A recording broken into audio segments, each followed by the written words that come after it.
So I wanted to just sort of give you the outline of the lesson that I was going to give you this week. I thought about just giving you another tune, but you've got a lot of tunes that you're working on right now, new tunes, and I just felt like you understand theory really well. I feel like you'd respond to this well. So hopefully this will be fun for you. I wanted to give you a really free jumping off point for considering accompaniment to a tune that you already know, which is the Fairy Queen. We've talked some about like jig rhythm for accompaniment, real rhythm for accompaniment and stuff, and obviously this isn't a jig or a reel. It has kind of a different thing going. And so I just want to give you a week of freedom in your practice, especially considering you're saying, you've got a lot on your schedule, you're tired from, recovering from things you've been doing. So I want you to look at this in that context. I think sometimes when I give a big free open music theory lesson, people think, oh, I need to, from nothing, understand everything. And I kind of mean the opposite. I mean, I'm going to give you a jumping off point and I want you to be really free with it. And it's okay if it doesn't get really far. It's okay if it's just ideas that you live with for the week, or rhythms that you sit with on one chord or whatever.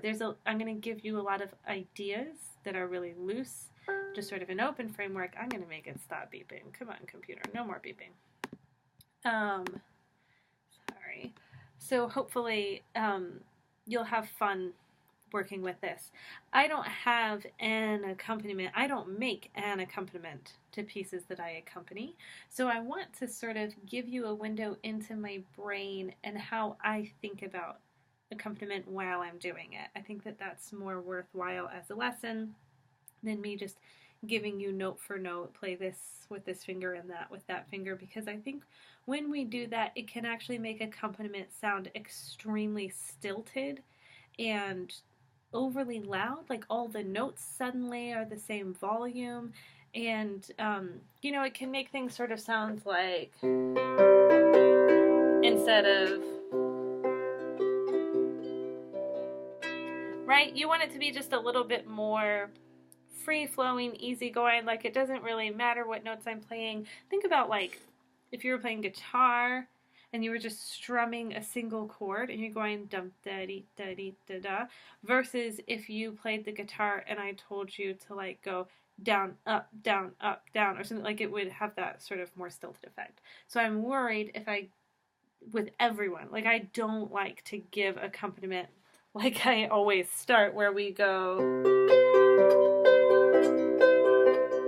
right? I just think that always ends up sounding really bad, and you have to start somewhere. But you've done some of that, so I think that it's time to take a step beyond that, and this is a great tune to do that with. So my first disclaimer here is that this tune, if you're talking about accompanying this tune with someone else playing it, they're going to be playing it in the key of G, not in the key of C. And I taught it to you in C because it sits on the harp better. You have more span for accompaniment because your lowest note there is C.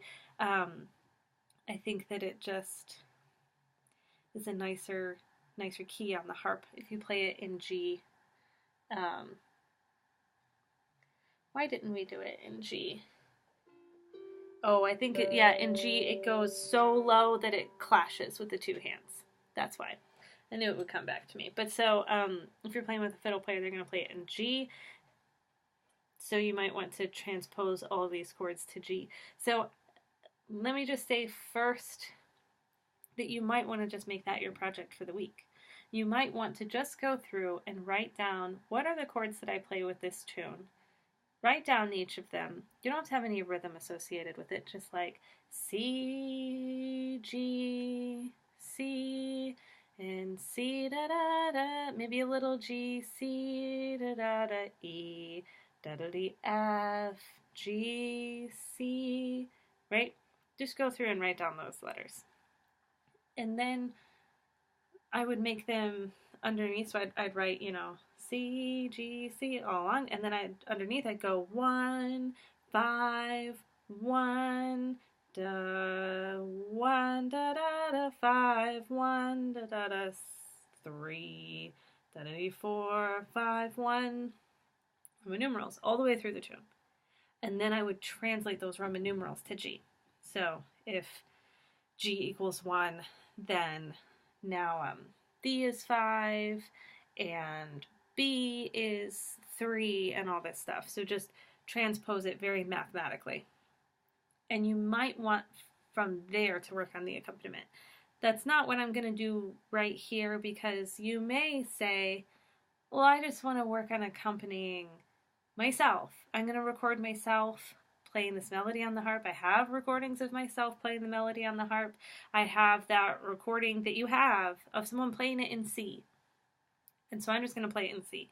So that's what I'm going to do on the video, because I think that it's pretty likely you'll just want to play it in C. I just feel like you need the disclaimer that if you want to take this out to sessions and play with other people, G is the standard key for the tune. So then what I do is I maybe reference a recording. You might have an easier time if you use a recording of yourself playing, or that recording that you have. I sometimes just sing the tune myself because I'm comfortable doing that, but it's just because I'm too lazy to play a recording. So I don't expect you to feel comfortable singing and playing along with yourself. I'd probably recommend using a recording. And before you really bring out the recording, you want to just get a feel for, like, what is my rhythm? What am I doing rhythmically? You have so many options, and I never want you to get stuck into going like,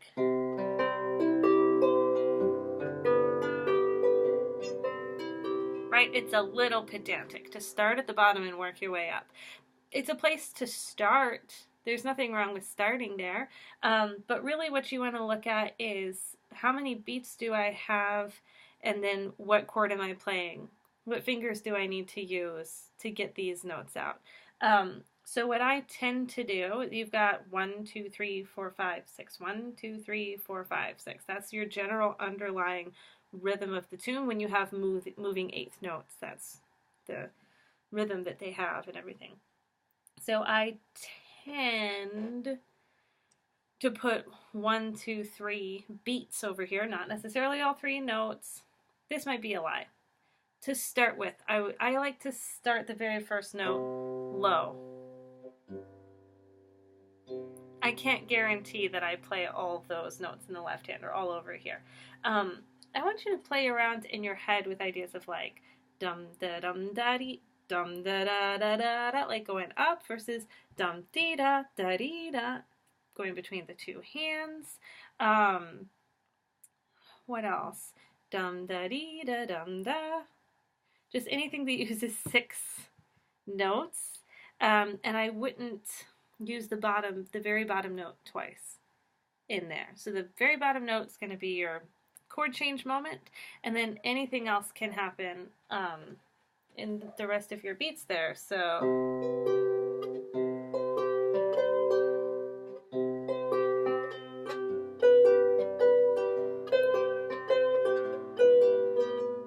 okay, so all I'm doing there is I'm going between 1 and 5. I'm not doing anything special, and I'm trying one of my rhythms. So dum dee da da dee da.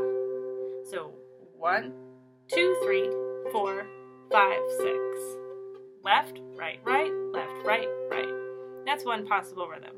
And I'd go through and just play through a chunk of the chords with that rhythm. See how it feels.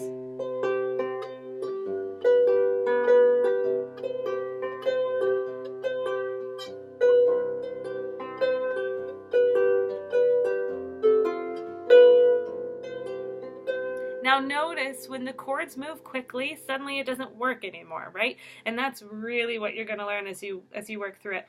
Like I mentioned a second ago, I feel like I'm really getting ahead of myself because I don't have you here to tell you to do it over and over.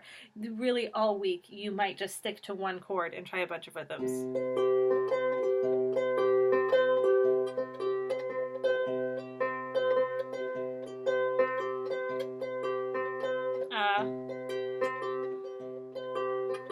Right? I'm just playing all kinds of different configurations of this.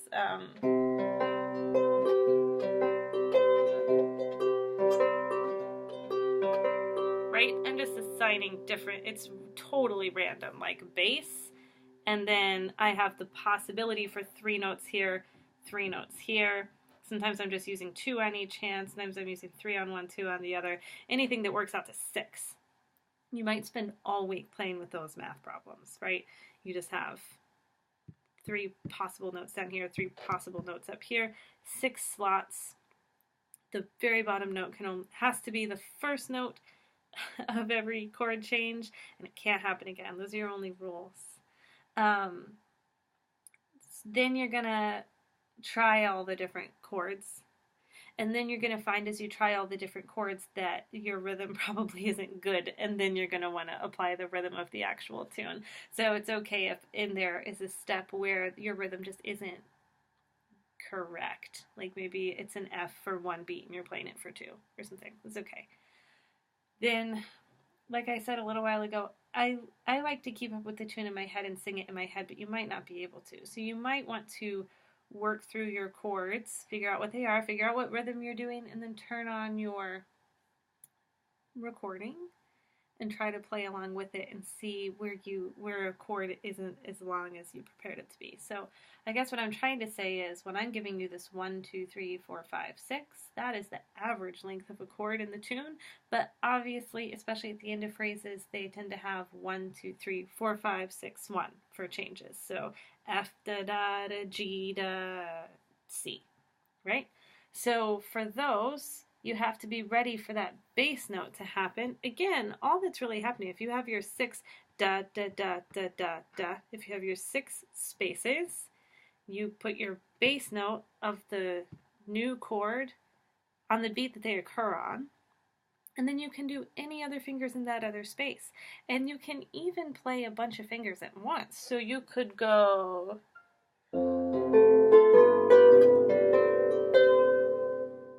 My harp is really out of tune and I'm sorry, but I went...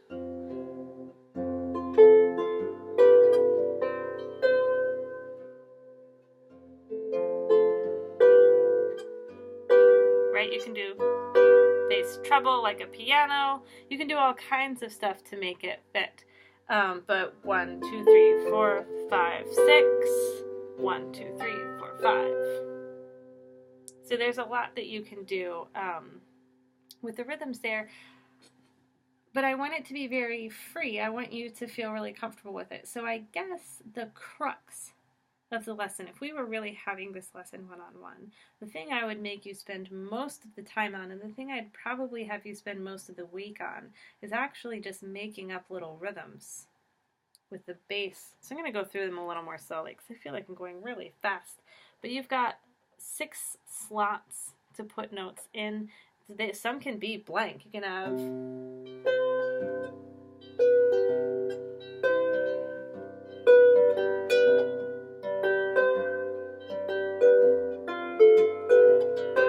Right? You can have big, long blank spaces too, like a long note and other notes. You don't have to fill all the spaces.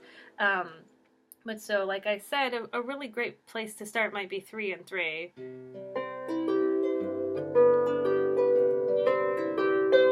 And what I'd probably do instead of trying to go between 1 and 5 and 1 and 5 is to just do 1, 1, 1, 1.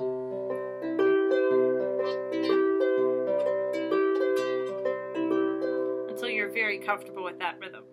And then I would change and try something else. So maybe 1 up.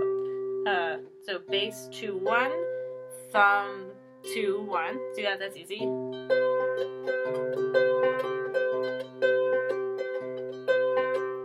Now let's switch the top hand. Sorry. Right? I'm just switching around the direction of the second one. So it went bass 2, 1, thumb 1, 2. God, that's terribly out of tune. Now maybe...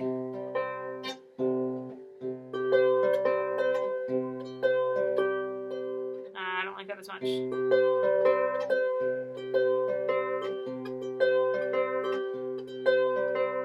Okay, I like that one. So I went... Right, it's the outer one, space, right hand, left, left, right. And just mathing my way through it, and if I don't like it, I don't do it. That's all. There's no magic.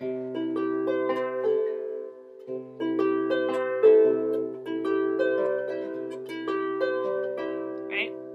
Easy. 1, 2, 3, 4, 5, 6. 1, 2, 3, 4, 5, 6. 1, 2, 3, 4, 5, 6. Just making stuff up. As long as it's notes within the right chord. That's all that matters. So I want you to play with that some this week. I do not in a million years expect you to sit down next week and play me some sort of full accompaniment to the whole tune. I think that that would be insanely amazing, but also insane, and will probably involve you doing a ton of practicing this week, yanking your hair out.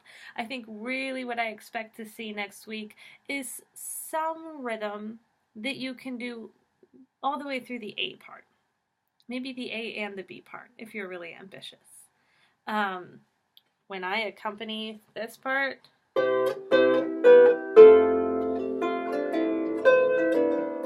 I start. Right? I do that whole thing. Maybe I change the voicing. Right? So that it's a harmony. But I do those same chords.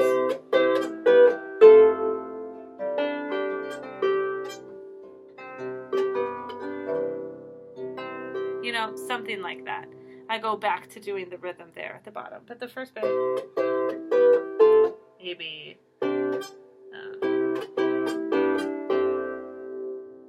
So I'm just, instead of putting my thumb on the top notes, I'm going. It's the next one down. I guess that's what I'm doing with my thumb.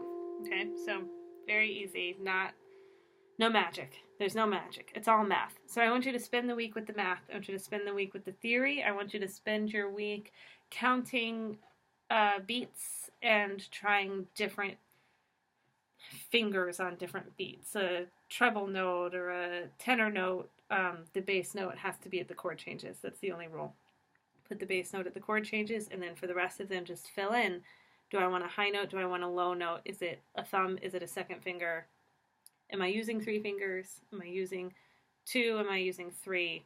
That's really all you've got to work with. So I want you just to math your way through it, try a bunch of different stuff. I hope that this is fun. It just seemed like a week to do some theory. So if this is not fun and it's driving you crazy, please let me know. I want you to have a lesson that you want to have.